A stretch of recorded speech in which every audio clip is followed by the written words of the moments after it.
to try and keep the tone of this meeting today as cordial as we possibly can.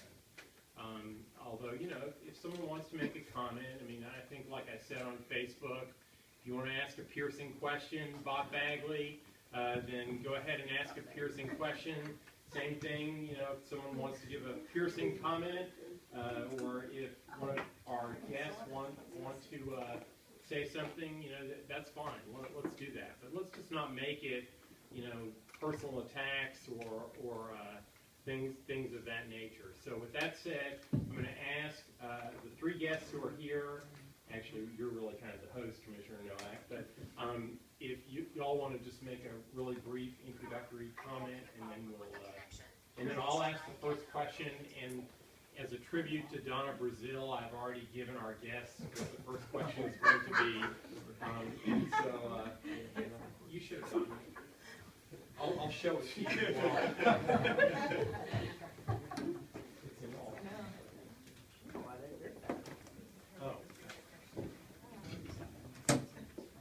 Well, I didn't have your email, I don't think, and so I didn't. No, I did. I thought. Sorry. Okay. But anyway, so I'm sorry. Anyway, as Eric Yallett said, you know, let's try to keep this cordial, and let's make certain that before you leave here today, the questions that you have are thoroughly answered. Some have asked, you know, why would I agree to do this meeting? You know, why am I letting Eric Yallett dictate what we do and when we do it? And I don't view that at all. When I ran for public office, you know, I hold the seat because of those who voted for me. And anytime people want to meet with me, they're free to do so. Here in my office, the door's always open. So, Eric, I'm just happy that we were able to coordinate this. I couldn't make it happen Friday. I was out with my sons, enjoying some alone time with the family, which was great. But I certainly want to make certain that while we're here today, all of your questions get answered. And, you know, I know that from my perspective, it seems like, you know, we're making strides in some areas, and then in others there still seems to be some questions. And so I don't run the shelter. I have started to assist Jim in certain areas of that. This is certainly under Commissioner Clark and Dr. Hayden's day-to-day oversight, but I'm happy to help where I can, and I'm glad to be here and listen to each and every one of you. Thank you, Commissioner. Dr. Hayden? For those of you who don't know, I think most of you know Dr. Hayden, Director of Shelter. Obviously, we're changing a bunch of stuff. So that takes time. So I'm super excited you guys have questions and we can answer them. Good time to be on. Thank you. Glad for the time and give assistance anyway. Thank you. All right. As I said, I sort of gave them a lob as the first question and warned them all in advance what it was, and it's just simply what can we do as citizens to help make our shelter a better place? Whoever wants to answer. From our end, obviously, you know, adopt, rescue, and foster are the biggest things, getting animals out. And then calming down a little bit. There's no need to call people names. There's no need to attack staff. There's no need to be that negative influence. So that's a huge deal. Those kids work there. You know, they do it day in and day out. And they should be treated with respect. And a lot of times they're not. And there's a lot of people that do. There's an amazing amount of people that do. But it's frustrating when, you know, we've had shoulders thrown, death threats.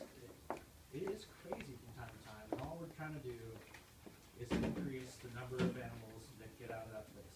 So it's been bad for years.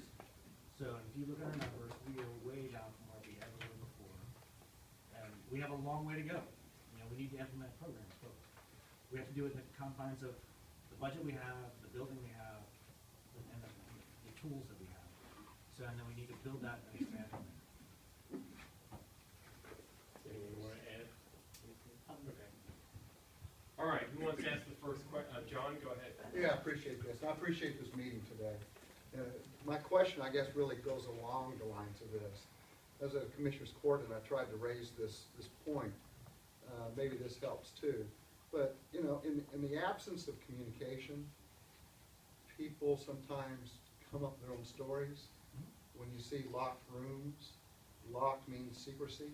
Secrecy usually implies something nasty's going on, something bad is going on.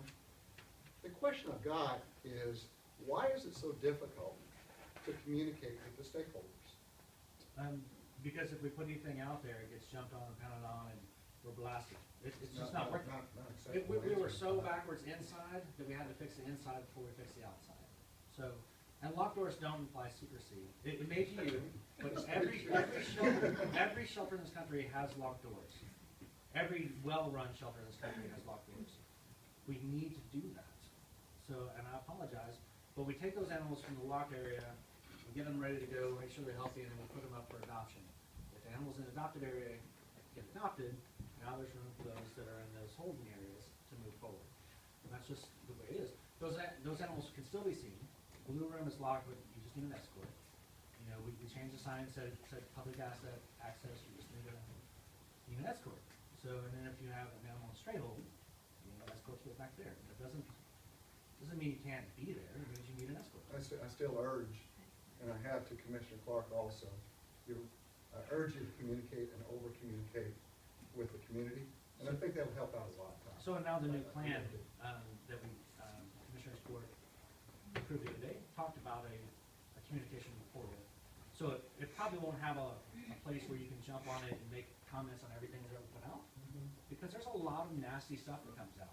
People are keyboard warriors, and they say some horrible things.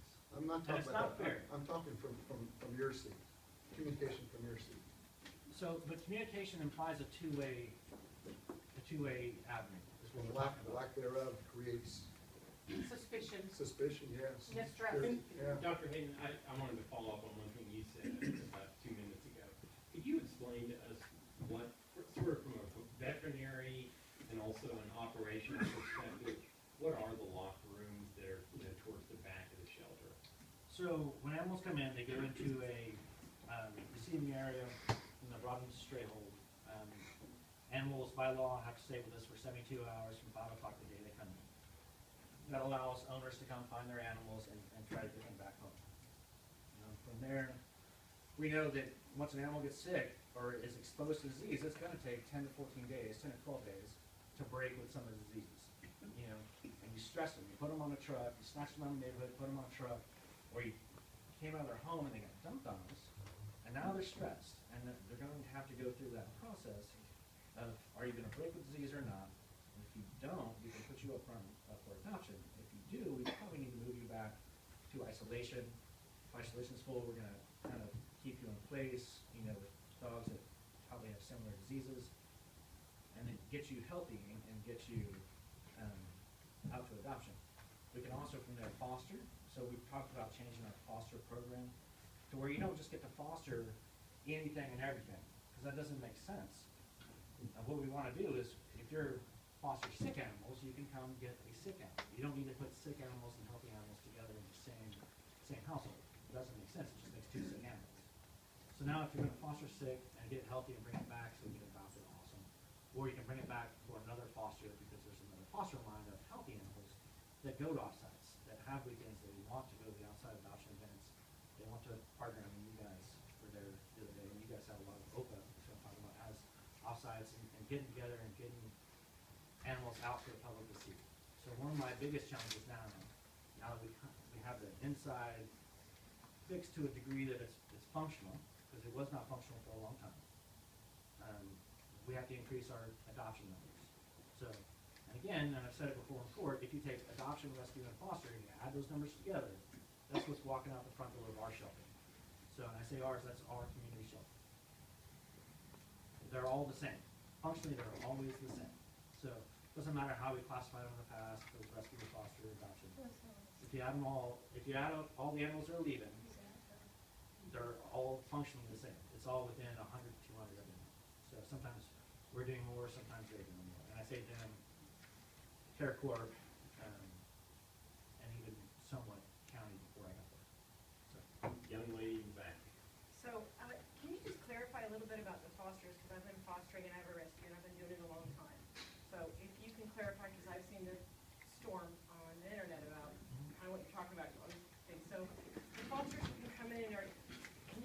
clarify about fosters taking sick, fosters taking healthy, experienced fosters who kind of know about infectious disease? So, and part of that is that the program has not officially been announced.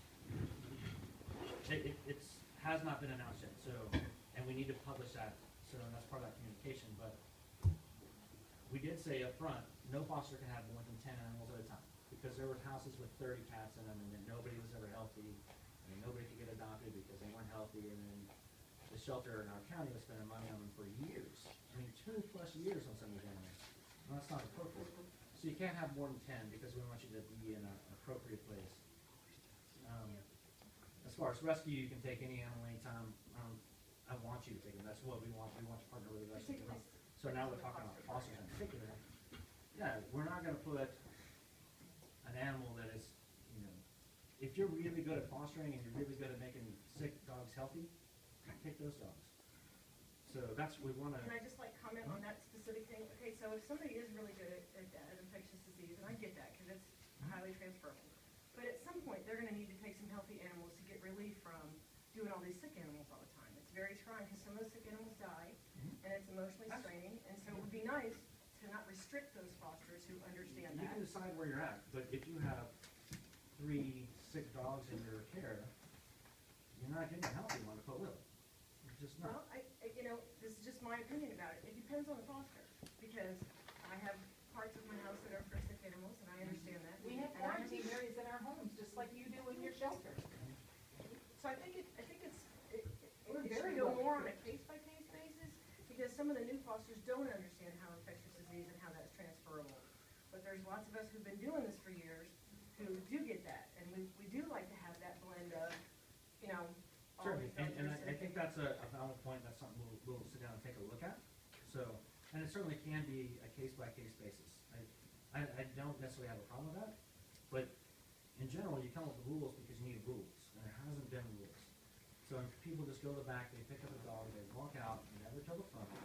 Now it's a lost animal. Right, I So mean, I don't we're think just, they disagree with that. we're just trying to put some rules in place. Well, Dr. Hayden, I think what we need more than rules are guidelines, because rules imply inflexibility.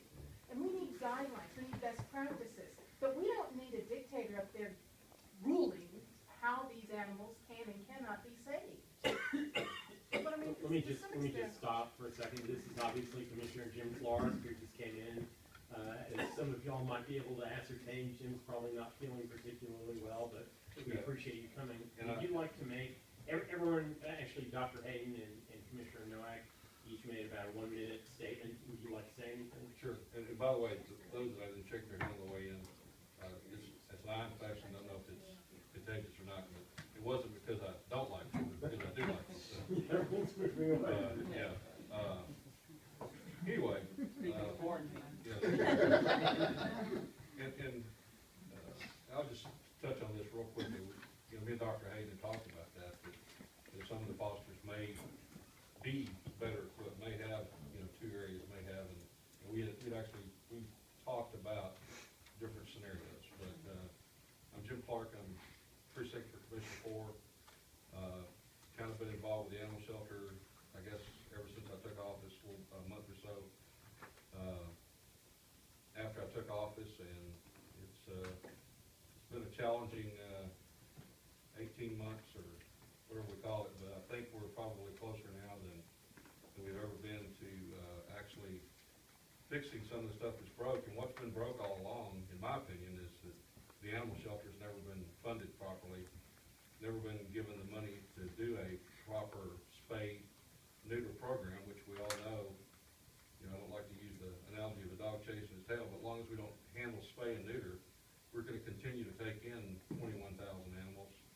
And we're gonna continue to be faced with some of the problems we're faced with until we get the spay and in neuter of it. You know, we're fixing the shelter, and that's great, but we can't just fix the shelter and forget that the animal population is truly what's causing us the majority of these problems. You're preaching to the choir. Robbie, I think you had a question. Real quick, here. John, I wanted to follow up. Your question, or comment really dealt with communication. I'd like to know what communication you would like to see what is not coming out of the shelter that would help alleviate some of your concerns. I think if you provide some concrete examples to Dr. Hayden, perhaps he and Mark could start to get some of that information, some of that messaging out there. Be very happy to. As a matter of fact, I've asked in the past, vision statements, mission statements, I understand that's part of the new plan. I'm not aware that any ever existed. How can you have an organization like this without some sort of a mission statement? So no, we're all mission statements. This is something you've inherited, I understand that. But, and in the direction of the shelter, you've had some logic that you explained what was going on with the locker rooms. I'm not a professional. I'm not going to say whether you're right or wrong with that. But at least now I understand there's a logic to what your thoughts were. And I think that's really the point that I'm looking at is, I don't hear anything from you except that damn social media. And you know what? That tells me that you're a weak management group, okay? Because you should take charge of that. In that vacuum, when there's a vacuum like that, sure, that vacuum is going to be filled with negativity. Look at ISIS. Look at the national problems. There's vacuums. It gets filled up. Don't let there be a vacuum. Over-communicate. Commissioner Clark has told you several times, over-communicate. Communicate, communicate, communicate. And I think when you do that, you're showing people respect. You're showing people that you've got a plan, you've got logic. Okay? They may or may not agree. Let me ask you real quick, if you don't mind. When you talk about showing respect, you talk about your household in particular. You don't go there, buddy. When we, Okay? when You we don't dare call my wife a liar. I'm not calling her, I'm not. You No. have. But I'm not right now. Publicly. I am not Okay. right now. Let me talk. Let him finish his statement. When you post things like Clark Bingo, Yeah, is that appropriate? I don't think so. I don't think that's it is appropriate. when that's the only thing that you get told. And we're not gonna get personal, I'm not gonna get personal, shut it down now. I was not getting Shut personal. it down. Okay, all right, folks. The question was, the question, I think it came from Commissioner Noack, was, what other suggestions do people have for communication? Who else would like to answer that before we go to Robbie's question? Bill? I'm not from the shelter community. I got involved more because of the fiscal direction of this. I'm more political than anything else. But I understand certain things through my whole life in management. First thing, you need a defined goal. Second, you need a timeline. And third, you need benchmarks along the way to see if you're following the timeline. I don't know what the goal is here. I mean, there's been proposals of getting to less than 10% kill. I don't know if that is what the goal is, but I think a lot of the people in this community are pointing towards that goal. Second thing is that are important in this is the entire volunteer program, which means fosters and rescues. It goes to the same thing. Goal for that, timeline, and benchmarks. And finally, probably most importantly, is a marketing plan. Because ultimately, the success of the shelter is going to depend on your ability to outplace through fosters, through rescues, through adoption, and all of these things, and having a real marketing plan. And again, you get back to the same thing, the timeline and the benchmarks, to see that you're succeeding in what you're doing and what your plan is doing. And I've seen none of that. I've heard of people firing back and forth about all of these things, but we're missing the side of where we want to get to. If where we want to get to is less than 10% kill, then let's make that the goal. Then figure out how to do it. And timeline, do it within 24 months or whatever it is. But push towards that direction. Right now, it seems to be more to get yourself out of everybody get it out of the papers than it is to get to where we want to go, because I'm not sure where we're going. And I wish that would be defined, something that all these caring people can get behind, because they will. I pretty much agree with all of that. Okay, so, just,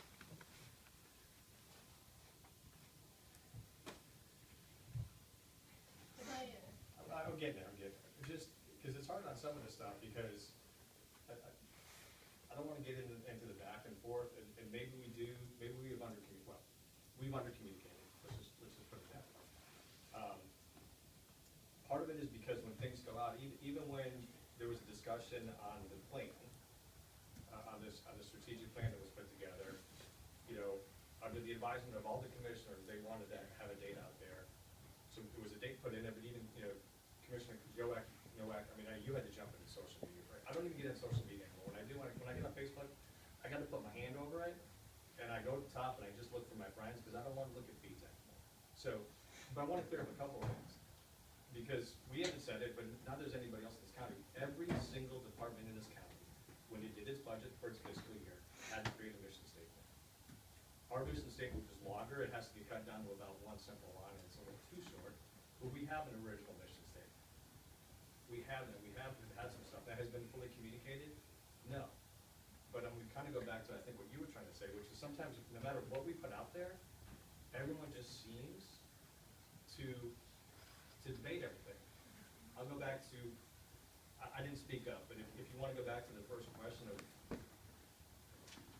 Citizen, what can we do as citizens to most effectively move our community's animal shelter forward? Some of you in this room, though, the commissioners and some people in here have heard me say this. To use a quote from about 1980-ish, Rodney King, we all need to get along. I've told people that work at the shelter, I've told, I think Marcia's heard me say this, multiple people have heard me say this. Instead of a big sign outside front that says Montgomery County Animal Shelter, I want to have a sign that says, if you're a staff, and I'll start with staff, if you are employed here, if you are volunteering here, if you are doing anything here, leave your ego, leave your opinions, leave everything at the door. This is all about the animals. That said, this is an emotional issue. Animals are emotional, I get it. And when emotion kicks in, two major things happen. Rationality goes out the door, and logic goes out the window. We understand that, but everything needs to get tempered down a little bit. We're not gonna agree on everything. People have heard me say this too. I'm happy if I make somebody 80% happy. Because it's impossible to make people 100% happy because we all have different opinions. But we need to dial this down so that we can have discussions and realize that we're gonna have to agree to disagree. Just like Commissioner Clark and Commissioner Nowak. I mean, when you guys got together after that happened in Commissioner's Court, you guys pretty much said that there's things that you're not gonna agree on. And that's actually part of doing your job, is that we're not always gonna agree on stuff. But when we disagree, it's gotta be in a civil manner, and it's gotta really stop on social media. So, I think you, I do not know it off the top of my head. If anyone knows me, I'm not gonna answer something accurately right off the top. I will get it out. I will put out the ones that we created for the original budget. And on social media or on any sort of communication, I mean, you have to put the message out there. You have to, no matter what I say, a good part of the time, there's a group of people who aren't gonna like it, no matter how well intended it is or well thought out it is. They're just not. But I get more feedback by constantly putting information in social media, in my newsletter, and I have somebody here taking notes right now that's gonna put a newsletter together and send it out, just discussing everything that happened in this meeting today. And really, in my opinion, that's a big part of, one of your two jobs, is to be able to effectively communicate the transition of the shelter to the public. And the more information you put out there, like Mr. Elliott was saying, that vacuum won't get filled. They may not like it, but at least you're putting out there what's going on. Because I don't think people know what happened with, I think you called it strep zoo. You had there was a lot of concern that I was getting regarding mass death was going to occur in the shelter because of strep zoo. I had a phone conversation with you. You explained to me the protocol that was in place, what you did, how quickly you and the staff responded, and I think you pretty much eradicated it in a very short amount of time, correct? There's still the random case, but yeah. But I don't think the public knew really what was going on, and so we were trying to deal the best we could, and I had to go Google what the heck it was. I don't know what strep zoo is, but when people were concerned, I tried to get out and research and got with you. If you guys would have put it out there and then put in what steps you're taking, how you're gonna I think that would have been just one example of something that would have never really bubbled up. Okay, as to the communication issue, Marcia, then Bobby, Sorry. then the lady sitting next to John Elliott. Okay. Marcia, go ahead. Okay, I was just gonna say that I think so far as what we would like to know is rescues, and I think it extends to our community in general, is a strategic plan. I mean, first of all, you know, what are the programs you're committed to? I know which ones I think you should be committed to. I'd like to see that put out there as something that we're going to do. You know, maybe not tomorrow, but, you know, this is where we're going, and this is how we're gonna get there. To the extent you can. Everything's somewhat variable, but, you know, we have to do that as rescues, and actually to help you very well, we have to know those things, because we model our programs in ways that assist you guys and life-saving. So, you know, I'd like to see the programs put in place that have been shown to demonstrate life-saving across the nation. It's not necessarily 10%, it can be 98%. Right. We just have to get the philosophy in place, and I don't, you know, I've questioned a couple of times whether life-saving really is the issue, because there's so much static, it almost seems like that goes right over somebody's head sometimes, in lieu of, you know, a dirty kennel or whatever, but we need to decide that that is what's important, and have a strategy to get there, and communicate the strategy, hopefully we get a lot of buy-in, because I know a lot of people in this room like we would like it. No, and I certainly agree, and I'll go back to, if this is, when I took the shelter, it's kind of like a startup, you know, it was a business that, there was no direction, there was no rule, nothing. I understand, and I understand what you're doing. And now we have the for your employees together, I feel like the inside of the shelter is fixed, as far as, you know, we now have veterinarians on staff, you know, we're getting some equipment, we're getting a treatment room, all those things take time, you know, and because it is different, people don't like change a lot, I but. do think people understand that it takes time. I think they need to know where you're going, and as this gentleman said, what benchmarks we have hit and where And I we still need agree, to this do. action plan has a lot of that, where we're going, what we're doing. There's not, we need some, what's posted on Commissioner Novak's side, it's posted, It's not yet, because we. Is that the 30-day thing? so it's not 30 days, because Okay. I will tell you right now, I don't feel like you can do anything in 30 days in this county. Everything in the 30-day plan, everything that was in the 30-day plan is included Yeah, it's in in there. this. There's 69 points. We called it an That's what action we're plan, and then we said short, medium, long, so we put Where do we goals on find it. that? It's on my website, Just On the for website. record, mine, Yours, okay. precinct3.org. I think that's Okay. sufficient. On my side. It's not the end game, it's where we're right now and where we're going. So, and I agree with you, we need some of those programs, but we were so broken inside that we needed to focus on ourselves a little bit to make sure that And we I can do understand those that, things. and I think that's a reasonable explanation. So, and you can go Okay, it up Bobby? and knock it down in a week if you wanted, but we're trying to build a foundation that we can have a shelter for you. So, that's what I think. Dr. Hagan, Commissioner Clark, I have two comments. One is in rescue, which is my area, I'm not a shelter. You build trust through transparency, and we haven't seen any of that. And that is where you have the lack of trust. You have not been transparent with your community. And for that Can you reason, give me a we specific mistrust example? you. Because I feel like if you come to me and ask, people know that have come to my office and asked, I don't hold back. I think it But that goes along to the communication. communication tool, and I will tell you that communication, this is my second point, is not just you talking, it's also you listening, sir. Because your community has a great deal to say. And when we hear, and somebody said something about the bingo wasn't appropriate, what we hear is rhetoric, the same old talking points every time. Budget and, I don't know what all the different things were, but it was the same things we were hearing in Commissioner's Court week after week after week. How many times was the animal shelter a topic in Commissioner's Court 2 years ago? None. You didn't have a problem.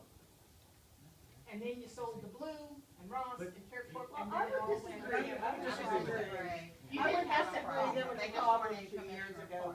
It wasn't I just don't- in the My public timing side. may not be as Well, well all right, as. so let's just be accurate about this. Well, I don't 2 years remember how long there ago was Blue a and Ross problem took with over.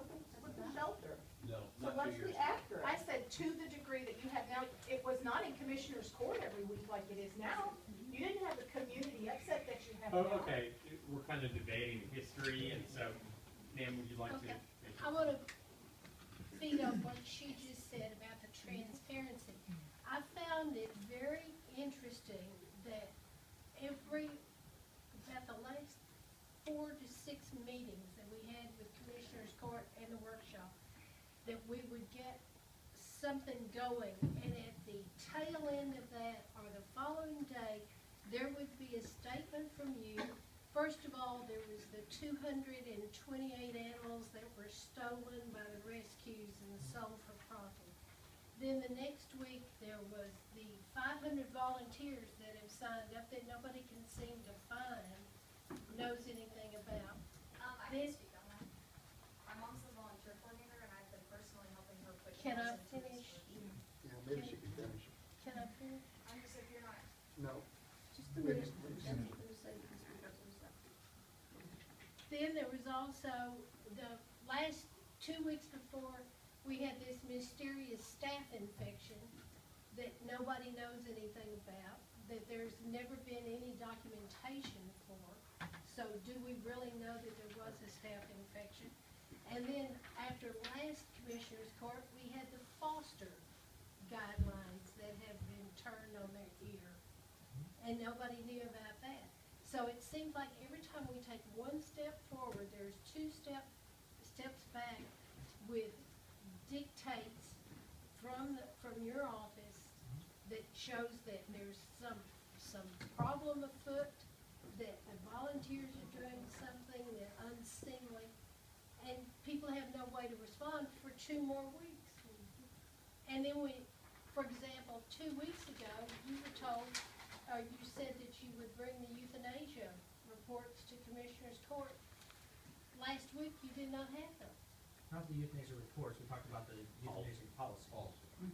But there was also, you turned and you said to the commissioner, you didn't know what the policy was. How can the director of a shelter not know what a euthanasia policy is? We're for a working with shelter? all the commissioners to try to get a policy together. So they said in particular, But they are not, the that's commissioners are not the their CEO of this job. county. They are the CEO, they are my direct bosses. They they're are very not important. qualified to determine such a thing. So that's why we discuss it. Okay, No, let me that's why- ask you another question that I received from several people who couldn't make it today. It's a very simple question, hopefully. You've been Yeah. posting the data that I think either Commissioner Clark or Dr. Hayden or maybe Mark have been giving you about daily intake and what's happening in the shelter, the statistics. But apparently that hasn't been posted since November the 6th, and several people have asked why not. All 7 days have been posted. It was mainly because after the election, Evan went out of town, and so did I. So we were the only ones here to post it. So it didn't get posted, but it's all there now. And over the weekend, there's typically delay for the weekend hours. What'd you say, Evan? You know what, it's Robbie Benson's turn. Robbie's been trying to ask a question. I have, yeah. I would like to go back to the closed rooms if I may.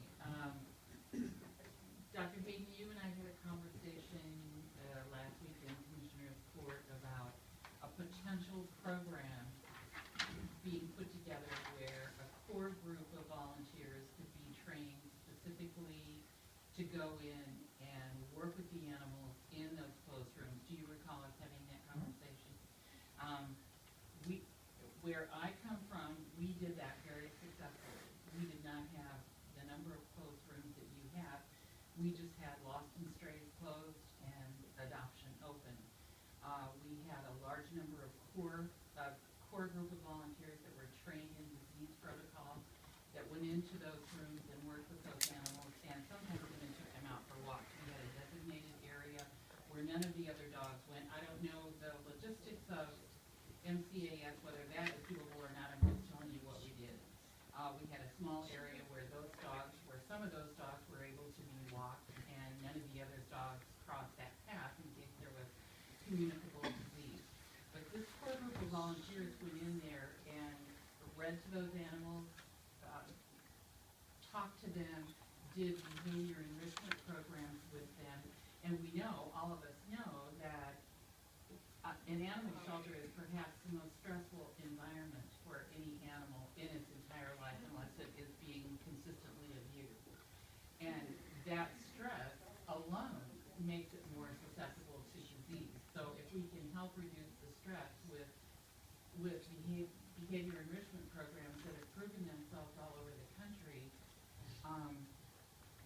think it would be such a wise thing to do and give volunteers the ability to get in there and work with I those agree, animals. and then like OPA or Planning for Life, is that kind of the same program she's talking about? That's one of them. It's a different program. Yeah, but it is one of them. work hand in Yeah, hand. and I will say that I have even offered to the commissioners, I offered to you guys. I did so happen to work in the behavior enrichment program. In fact, I put it together in the shelter where I was.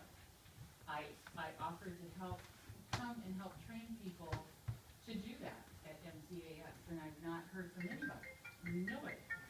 Mark, could y'all work with Robbie Benson and let her help you guys in that effort? That's a loaded question. What are your objections? Well, no, wait, let's. I'm just asking. I'll tell you what, here, let me just say one thing about this, sort of get you off the hot seat for a second. I'm a big believer in a political rule called the Hartley-McIntosh rule, and basically what the Hartley-McIntosh rule is he used to be a Republican precinct chair here, Lisa knows what I'm talking about. And the rule is that if you have a suggestion on how to do something, then you should do it yourself. And so I hope, all I can say is I hope that Dr. Hayden, and let's not put you on the spot about this at this moment, but I hope Dr. Hayden will work with Robbie, and that Robbie, you'll work with Dr. Hayden. But you I have to will take, certainly. you have to take Yeah. the initiative, Yeah. with respect to that program under Yeah. Hartley's rule. So, and I don't mind being honest, I've said I will answer any question anytime, part of the problem is when we put information out, so, and sometimes you'll email me and I'll email back. It takes about a half hour to email you because I know where it's gonna go.